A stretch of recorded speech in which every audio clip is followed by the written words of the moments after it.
Hello everyone. Today our new chapter is Glimpses of India, which has been divided into three parts. A baker from Goa, Kurk, tea from Assam. So सबसे पहले before you read पढ़ते हैं. What images of people and of places come to your mind when you think of our country? What parts of India have you lived in or visited? Can you name some popular tourist destinations? You may know that apart from the British, the Dutch and the French, the Portuguese have also played a part in the history of our country. Can you say which parts of India show French and Portuguese influences? Can you say which part of India grew tea, coffee? आपसे पूछा गया है कि जब आप हमारे देश के बारे में सोचते हैं तो आपके मन में कैसे लोगों की तस्वीर या कैसी जगह की तस्वीर आती है। फिर आपसे पूछा गया है कि आपने इंडिया के कौन से पार्ट में विजिट किया है या आप कौन से पार्ट में रहते हैं। फिर पूछा गया है कि कौन सी ऐसी कुछ पॉपुलर टूरिस्ट डेस्टिनेशंस हैं, क्या आप बता सकते हैं उनके कुछ नाम।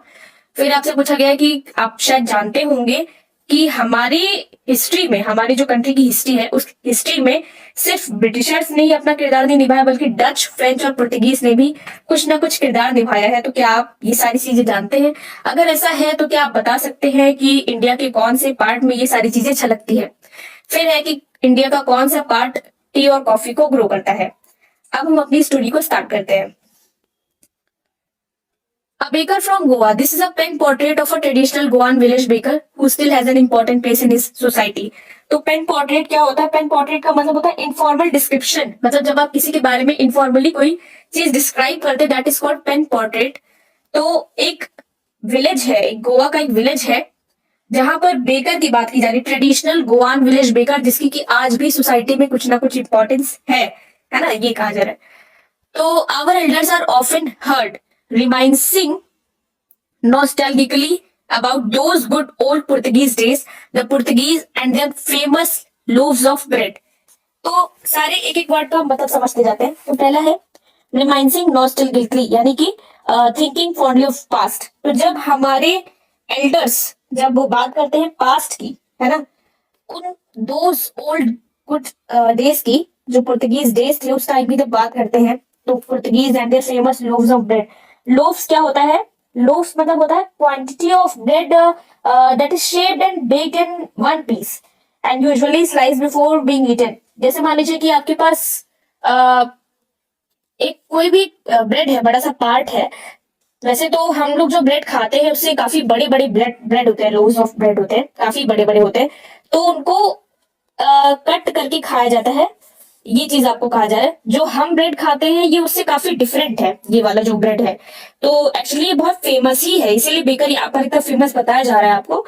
देखते हैं आगे क्या होता है। फिर है those eaters of loaves might have vanished but the makers are still there. तो भले ही खाने वाले चले गए हो, ठीक है, खाने वाले भले ही ना हो, वैनिश हो गए हो, गायब हो गए हो, पर मेकर्स अभी भी हैं। फिर है we still have amongst us the mixers, the molders and those who bake the loaves. आज भी हमारे पास मिक्सर्स हैं, मोल्डर्स हैं, या जो भी उस लोव्स को क्या बोलते हैं, मोल्ड करते हैं, जो बेक करते हैं, वो सब भी है हमारे पास। तो अब ये मोल्डर, बेकर, ये सब क्या है? जैसे आप मान लीजिए कि कोई भी हम डिश जब बनाते हैं तो उसके बहुत सारे प्रोसेस होते हैं। जैसे मान लीजिए सब्जी बनाना हुआ तो हम उसको पहले धुलेंगे, उसकी हम गार्निशिंग करते हैं, उसकी कटिंग करते हैं, फिर उसके बाद उसको डालते हैं फॉर फ्राई। तो वही चीज बताया जा रहा है कि अलग अलग पार्ट होता है। So here also mixer, moulder and then bake. Those east old time tested furnaces still exist. तो बेक कहाँ करते थे? फर्नेसेस में करते थे। तो आज भी वो जो फर्नेस है वो एग्जिस्ट करते हैं। Fire in the furnaces has not yet been extinguished. इसका मतलब क्या है कि आज भी उन फर्नेसेस में से आग नहीं बुझी, मतलब आज भी वो चीजें काम करती हैं, आज भी वो चीजें हैं। फिर है द थर्ड and jingle of the traditional bakers bamboo heralding his arrival in the morning can still be heard in some places। तो थर्ड एंड जिंगल ये साउंड है उस बैम्बू का जिससे कि वो जो बेकर होता था वो आता था। तो आज भी वो आवाज है, ठीक है, सुबह सुबह वो आता था, आज भी वो आवाज है। फिर है can still be heard in some places, मतलब कुछ जगह पर हम उसको आज भी सुन सकते हैं, ठीक है। Maybe the father is not alive, but the son still carries on the family profession. These bakers are even today known as padder in Goa. बहुत ही जरूरी चीज बताई गई आपको। ये क्या है कि भले ही फादर मतलब जो कर रहा होगा पहले अपनी फैमिली में, वो भले अलाइव ना हो पर उसका जो बेटा है वो उस प्रोफेशन को आगे कैरी फॉरवर्ड कर रहा है। और बेकर्स जो इवन आज भी जो बेकर्स हैं गोवा में, उनको हम पैडल के नाम से जानते हैं। इस वर्ड को याद रखिएगा।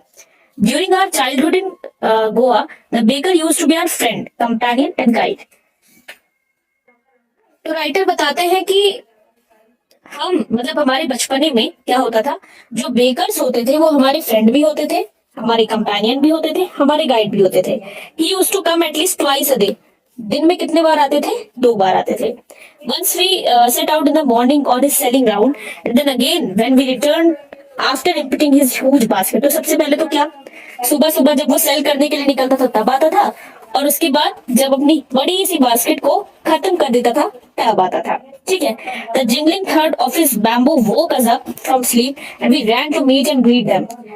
ठीक है। तो उसकी जो आवाज थी, बैम्बू की उसकी जो आवाज थी, जो आपको थर्ड एंड जिंगल साउंड बताया गया, उसकी जो आवाज थी उससे हम उठ जाते थे। ठीक है। उठ जाते थे, जल्दी से अपनी नींद से उठ जाते थे और दौड़ करके क्या करते थे, उसको ग्रीट करने के लिए जाते थे, उससे मिलने जाते थे। Why was it so? ऐसा क्यों था? ऐसा क्यों था? राइटर पूछते कि ये सारी चीजें क्यों थी, हम क्यों उठ जाते थे, हमारे अंदर ऐसा क्यों था? क्या इसलिए था? Was it for the love of the loaf? क्या वो इसलिए था क्योंकि हमें ब्रेड बहुत पसंद था, उसका लोफ बहुत पसंद था, ऐसा था क्या? नॉट एट ऑल, बिल्कुल भी नहीं। Loaves were brought by some Paskin of Bastin, the maid servant of the house. तो ये सब तो जो ब्रेड वगैरह होता था ना, ये सब तो हमारे घर की मेड सर्वेंट ही ले आती थी, इसकी कोई दिक्कत नहीं होती थी। What we long for were those bread bangles which we choose carefully, sometime it was sweet bread of special meat।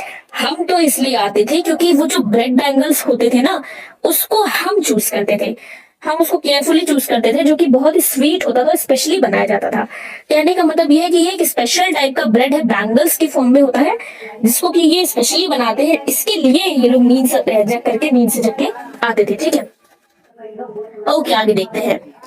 So the baker made his musical entry on the scene with a Jhang Jhang sound of his specially made bamboo stuff। अभी आपको new एक sound बताया जा रहा है, Jhang Jhang sound. ठीक है। तो बेकर अपनी म्यूजिकल एंट्री देता था। म्यूजिकल एंट्री का मतलब क्या? म्यूजिक के साथ एंट्री देता था। ठीक है। One hand supported the basket on his head and the other bang the bamboo on the ground. तो एक हाथ से क्या करता था? एक हाथ से तो अपने बास्केट को सपोर्ट करता था अपनी हेड पर रखा है उसने बास्केट को, और जो दूसरा वाला हाथ था ना, उससे वो बैम्बू को बैंग करता था ऑन द ग्राउंड। ठीक है। मतलब बैम्बू पर घंटी लगी होगी, है ना, जो भी साउंड होगा, जो भी उसका इंस्ट्रूमेंट होगा, और उसको जब ऐसे वो जमीन पर ऐसे ठक ठक मारता था तब आवाज आती थी। ठीक। He would greet the lady of the house with good morning and then place his basket on the vertical bamboo। तो वो जो घर की लेडी होती थी, जो घर की मालकिन होती थी, उनको ग्रीट करता था, गुड मॉर्निंग करता था, फिर उसके बाद अपने बास्केट को बैम्बू के ऊपर, वर्टिकली मतलब इस तरीके से सीधा सीधा रखता था, उसके ऊपर बास्केट रख देता था। ठीक है। जो उसकी बैम्बू थी उसके ऊपर बास्केट रखता था। उसके बाद we coats would be pushed aside with a mild rebuke and the loaves would be delivered to the servant। तो हम बच्चों को तो बिल्कुल ही एकदम रिब्यूक का मतलब क्या होता है? An expression of disapproval, scolding जैसे होता नहीं कि लाइक तुम लोग क्या करोगे, है ना, तुम लोग जाओ, हम ले लेंगे। तो बच्चों को भेज दिया जाता था अंदर, और जो लोव्स होते थे वो सर्वेंट लाते थे। ठीक है। But we would not give up. लेकिन हम प्रयास कहाँ छोड़ने वाले? हम नहीं छोड़ते थे प्रयास। वी क्लाइंब अ बेंच और the parapet and tip into the basket. हम तो एक बेंच के ऊपर क्लाइंब करते थे, या क्या करते थे, मतलब इस तरीके से क्लाइंब करते थे। पैरापेट क्या होता है? रेलिंग, लो प्रोटेक्टिव वॉल, जैसे समझिए कि दीवार हो जिसको कि हम अपनी प्रोटेक्शन के लिए यूज कर रहे हो, है ना, जैसे सीढ़ी टाइप का होता है, उस टाइप का कुछ ऐसा। तो वहां से हम झांकते थे बैम्बू के अंदर, उसके सॉरी बास्केट के अंदर हम टीप करते थे, यानी झांकते थे। फिर उसके बाद somehow I can still recall the typical fragrance of those loaves। मैं महसूस कर सकता हूँ, मैं अभी भी रिकॉल कर सकता हूँ वो जो फ्रेग्रेंस होती थी उस लोव्स की, मैं आज भी रिकॉल कर सकता हूँ, ऐसा राइटर बोलते हैं। Loaves for the Elder and the bangles for the children. Loaves किसके लिए होता था? लोव्स ऑफ ब्रेड होता था एल्डर्स के लिए, और बैंगल्स चिल्ड्रंस के लिए होता था। फिर है then we did not even care to brush our teeth or wash our mouth properly। फिर हम ये भी नहीं सोचते थे कि हमने ब्रश किया है या नहीं किया है, हमने माउथ अपना धुला है, मुंह अपना साफ किया है नहीं किया, कुछ भी नहीं केयर करते थे। एंड वाई शुड बी, और करे भी क्यों? Who would take the trouble of plucking the mango leaf for the toothbrush? मतलब कौन इतनी झंझट करेगा यार ब्रश करने के लिए, है ना? ऐसा सोच करके वो ब्रश ही नहीं करते थे। And why was it necessary at all? लेकिन ब्रश करना जरूरी भी क्या था इतना, है ना? The tiger never brushed his teeth, hot T could wash and clean up everything so nicely after all. तो शेर कभी भी अपना मुंह नहीं धुलता, आपने कहावत सुनी है ना? कुछ ऐसा ही यहाँ पर हो रहा है ना? तो टाइगर कभी भी अपना ब्रश नहीं धुलता, और जो गरम गरम चाय होती है वो सब कुछ अच्छे से साफ कर देती है, बिल्कुल कोई दिक्कत नहीं है, हमें मुंह धुलने की कोई जरूरत नहीं है। अब हम स्टोरी में आगे बढ़ते हैं। आगे है, marriage gifts are meaningless without the sweet bread known as bol. इसको भी आपको याद रखना है कि एक स्पेशल टाइप का ये भी ब्रेड है, बॉल, ठीक है, BOL फॉर बॉल। ये एक स्वीट ब्रेड होता है। अगर हम मैरिज गिफ्ट किसी को कर रहे हैं और ये ना दे तो बिल्कुल मीनिंगलेस है वो गिफ्ट, ठीक है।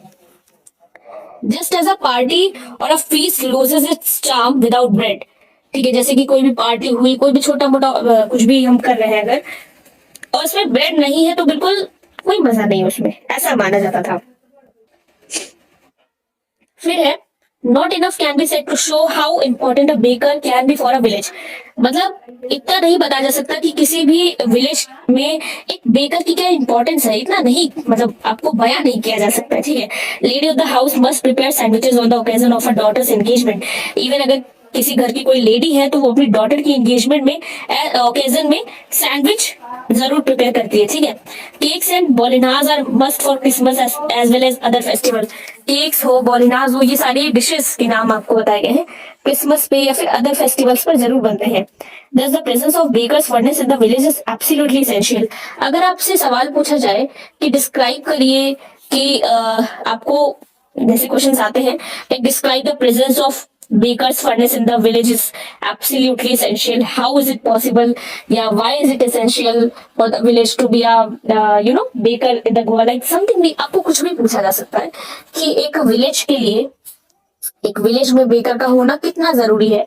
आपसे इस तरीके से कुछ भी सवाल पूछा जाए तो आपको ये बातें जरूर उसमें डालनी है, इससे आपके क्वेश्चन का वेटेज बढ़ेगा, ठीक है, आंसर का, सॉरी, आपके।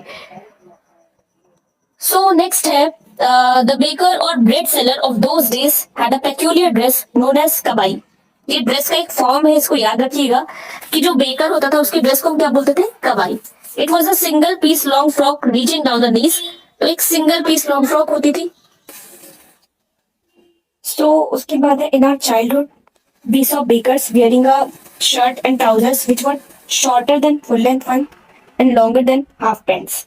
तो हम अपने चाइल्डहुड में देखते थे कि जो बेकर्स होते थे वो शर्ट पहनते थे और ट्राउजर पहनते थे। जो ट्राउजर होता था वो फुल लेंथ से तो शॉर्ट होता था पर हाफ पैंट से लंबा होता था, ठीक है, मतलब मीडियम साइज समथिंग कह सकते हैं।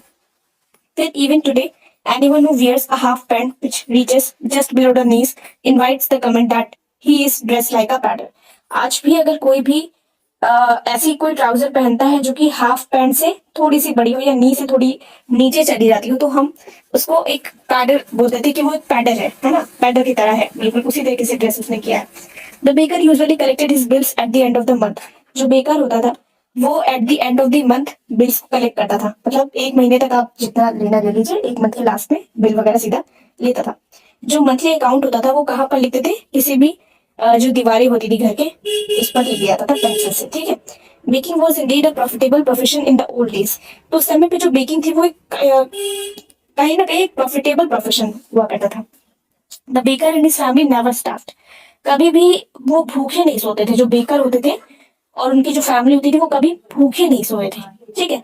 ही, his family, his servants always looked happy and prosperous. हमेशा उनके परिवार वाले या वो खुद या उनके सर्वेंट्स हमेशा हैप्पी दिखते थे, प्रॉस्पेरस दिखते थे। Their plump physique was an open testimony to this. Plump physique क्या होता है? Pleasantly fat body. तो उनकी जो फैट बॉडी होती थी ये चीज दिखाती थी, ठीक है, उसका पूरा का पूरा प्रूफ होता था। ओपन टेस्टिमनी मतलब पब्लिक स्टेटमेंट, जैसे कि हम प्रूफ कह सकते हैं। Even today, any person with a jackfruit-like physical appearance is easily compared to a baker। आज भी अगर कोई ऐसा दिखता है तो हम उसको एक बेकर की तरह कह देते हैं। तो this was all about your chapter।